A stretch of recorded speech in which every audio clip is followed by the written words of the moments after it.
ससुरारी जाते नहीं पूरा एकदम बाप रे बाप राजेश खाना फेल। जय भगवान जय भगवान हे भगवान हे भगवान है। जब ससुरारी के रास्ता में हम होखिले तो हमार मन एकदम गदगद रहेला। बतावा हम पहले आई तो हई सब गाछ वृक्ष हती हती गए, आज कुल एकदम जवान हो गई बारिश है। ऐसे सर हजो हमार तो बुढ़ाइए गई। आई आई आई देखिए घर चकाचक हो गई ना। बाप रे घर तो बहुत है। गाड़ी कैसे लगा? गाड़ी अपने की नहीं लिया ई हां तो वो क्या है नेटवर्क तो नहीं कर लोहे के हर। हां लोहे के हां लोहे के होला। हां वाह आओ तारे खातिर देखो ना रूम है देखो तारे खातिर रूम। अच्छा हाँ जाए तेरे बाबू ई रूम जोन बानू आजकल बाहर रहेला कि नहीं। हां ठंडा के दिन बा, ठंडा के दिन में बैठो। वाह जय भगवान जय भगवान। हम आउ सब व्यवस्था कर तनी एही में रुके के बा ठीक। अच्छा तार रूम होवे गेस्ट रूम। हमरा के काहे कि इन्होंने रुकवे बेटी पतो बाड़ी सब पतोहिया है। हां ये बूढ़ा आदमी कहता है घर में बीच में रहेला तो सब रुक जाला। हां तो तारा का हम देखते हुए हम कने ना उठा के इन्होंने ना जाई है यही में ठंडा पानी पावे ठीक। तो हम व्यवस्था करे घर खैनी खाए वाला आदमी के एकांत रहेला तो ठीक है। जानला बाथरूम सब चीज बावे। हां हां हां ठीक बा। हम आओ तनी सब व्यवस्था करे तनी। हां व्यवस्था का करे के बाद खाली अरे दुगो एथी करी। हां आज तनी बढ़िया कुछ खियोई है। एकदम एकदम एकदम कर तनी। जय भगवान जय हो प्रभु जी सीताराम सीताराम। ठंडा का इतना पड़ता कि एगो कोठरी हमरा के दे देले बाटे एकदम माने हम एकदम बुझा कि राम राज्य में। हाँ बहुत सुंदर। जय भगवान भगवान फोनवा कहाँ? अच्छा हाँ हाँ मिल गए। जय भगवान जी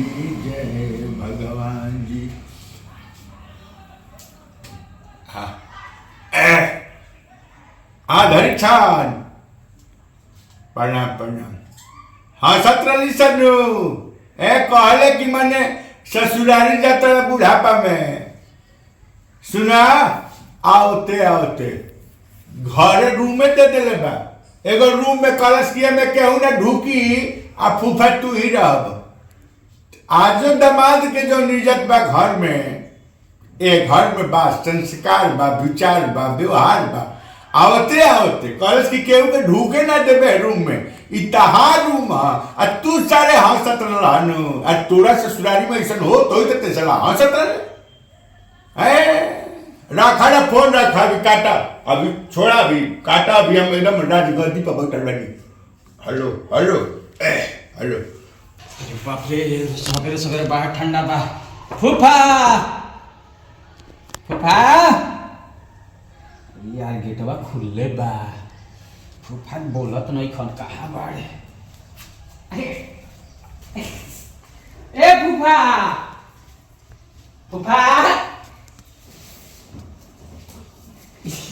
की कापोता हो। ए फूफा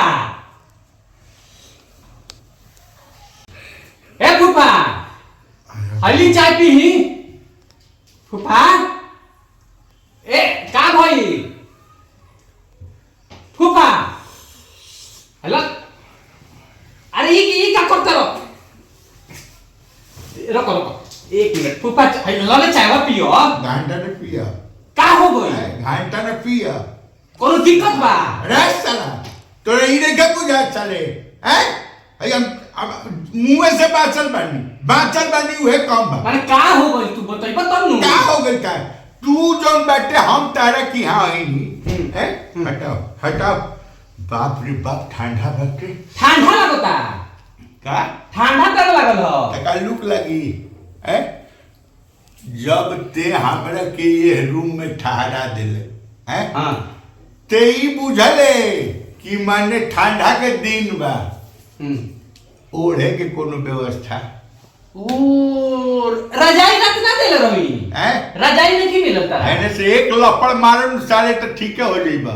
ए हम कहले रही रजाई ले के तो पता नहीं खुशम देला के नहीं खाता देले सुन जब हम देखनी कि अब रात हो गई सूते चलनी, जब सूते चलनी है तो देखनी कि ओढ़ी का तो आधा रात ले तो हई है गुटिया के पूरा ओढ़ले बनी है। अब सोचनी तो गोड़ पसारे में ना बनू, जब गोड़ पसारे में ना बनो तो हम कहनी कि तब दिक्कत बाटे है। ठंडा लगे बनू, ठंडा लगे बा रे लकड़ी साज के आग लगाओ सब फूफा के ऊपर लेके आओ तरी गरम करे। रात भर गए रातिये में फिर ओकरा बाद हम सोचनी कि खिड़किया खोल के और चिचियाई है। खिड़किया अभी खोले खोले पानी ऊपर तकन तो चाचा जी लोग है बांट के देख लो है बड़का मौत के छाता।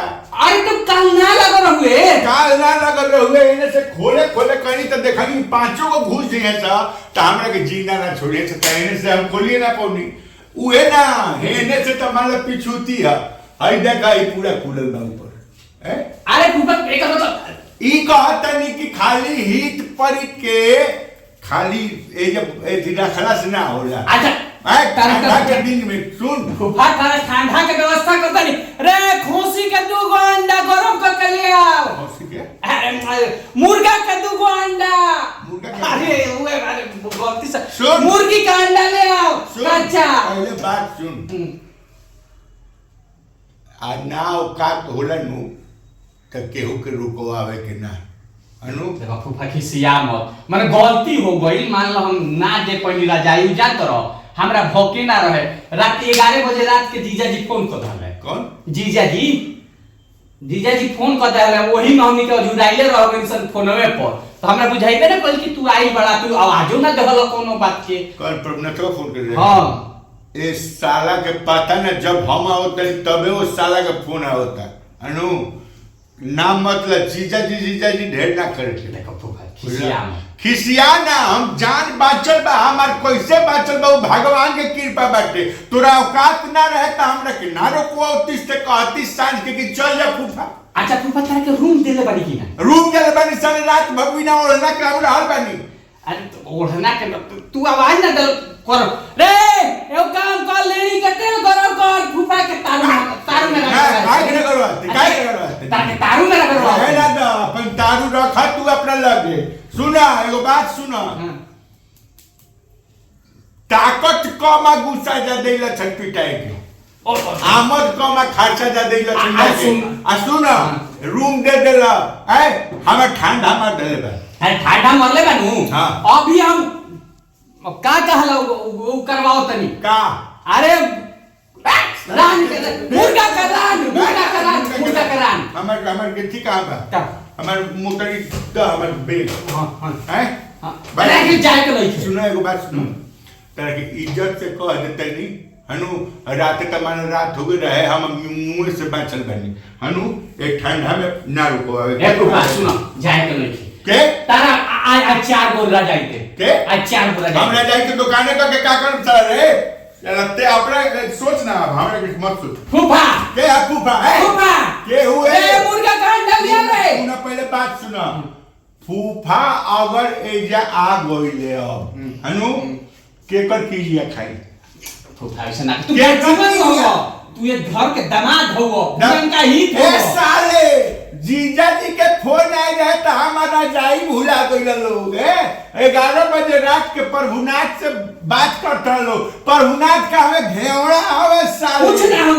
है फूफा हम तोरा बाबूजी के पाहुन है रे साला रे मानो ए साले फूफा ए फूफा का फूफा खिसिया के आज रान बनवा आज फूफा जिंदा बाड़े तब नु बतियावता रात 4 बजे सवेरे तो बुझाई कि फूफा टे बोल गइले।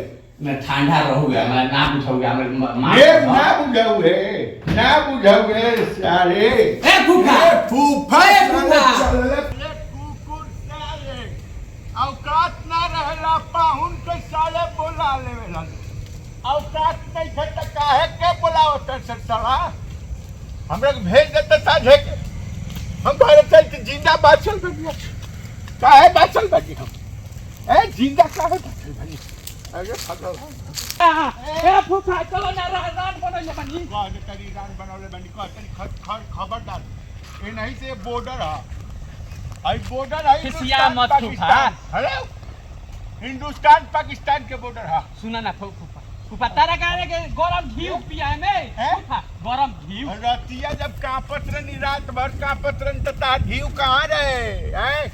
चोरे गए रहे साले। अरे खिसिया मत मुर्गा के अंडा लिया बनी सुन। अरे मुर्गी के अंडा कह देते नहीं इज्जत से तोरा रहे के बा।